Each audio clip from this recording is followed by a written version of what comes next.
This is the story of Flutter, a truly miracle fish. So I got him at the end of 8th grade while I was recovering from a major surgery. And he was a present from my stepmom, and I loved him so much, and this is the first picture that I took of him. The one before this was the one she sent me. So he was pretty healthy, but she put him in a bowl. I moved him to a tank. But the thing is, he got sick really fast, really, really fast, and I didn't really know what to do. Medicine wouldn't work, and I had just gotten home, and there was bacteria eating all his fins, so I put him under clove oil as anesthesia, and I chopped off all of his fins. I don't have any pictures of this, but I had used a pipette to keep air in his, lungs. It was really difficult. So here are just some pictures.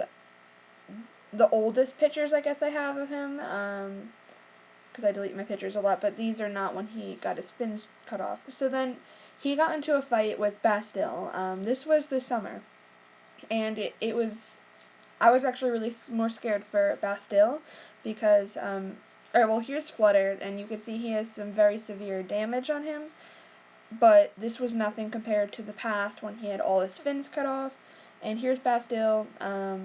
Wasn't looking too good. But so they both got better. Bastille has regrown all his fins, and Flutter has some problems. He regrows his fins, but as you can see, they're really messy, and I just kind of pretended he was a placat. And guess what he did? Yeah, he got into another fight after all his fins healed. So every time basically he got healthy again, he would just ruin all his fins. But he is really feisty and active and full of energy, so he doesn't really let these things slow him down. So here's some other pictures of the second time he got into a fight with Bastille. And as you can see, his fins were permanently damaged. They always messed up. They used to be pretty big. And even when he flared, they weren't quite right. So I just have two more pictures of him. And he's probably, I'm going to say my favorite fish, because I have connected with him so much. Like that day when I did the surgery, I was up for hours and hours making sure he would stay alive and doing all these things for him. And so here are some recent pictures of him. For the most part, he regrew all of his fins, and he looks, well, not completely, they're really messed up rays, but it looks really pretty. His ears are not as big as they used to be, but I'm not really concerned about that. So here's a pretty recent picture, and the next picture is a picture to show how much his rays are covered, and how much his tail did. Alright, so last night I got to my dad's house to find my Betta entombed in algae. This is not the picture, this is one I had gotten after everything, just to get a picture of his eye, but he was covered in algae, and I thought he was dead, so I went to get him out of the tank, and I went to, I was crying and all this stuff, but he moved, and that's when I realized he was stuck to the algae. So I cut him free from the algae, but there was algae wrapped around his eye, and it cut off his eye circulation, and it got all swollen and big. So at this point I was like, alright, well, I don't really know what to do. I was thinking about cutting his eye off, but I thought it would bleed to death, so I took him out, and I tried to get all the algae off. So it's coming off, the pictures right here. So I got it all off. That was his second surgery. I don't have a picture of how bad it got after, but at first his eye looked okay, but I have some pictures of it, right now, but it got really bad.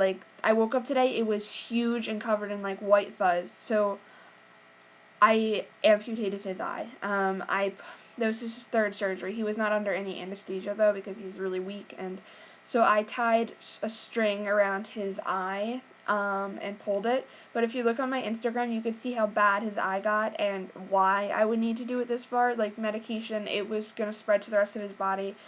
I was really concerned he was going to bleed to death, and I couldn't find any information online about this because it's not something commonly done. But I'm not saying to go rip off your fish's eye, because I don't know if maybe algae had created some sort of thing in the past, when it wrapped around the thing, which completely cut off the circulation before, and I was just cutting off, dead skin. I'm not sure. There was no blood, and this is a few hours later. Him swimming around. He's acting fine. I just need to keep the water really clean, I think.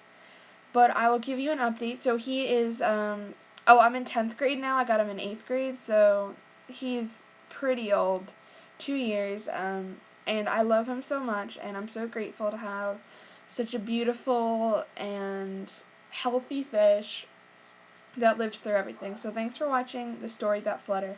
Bye.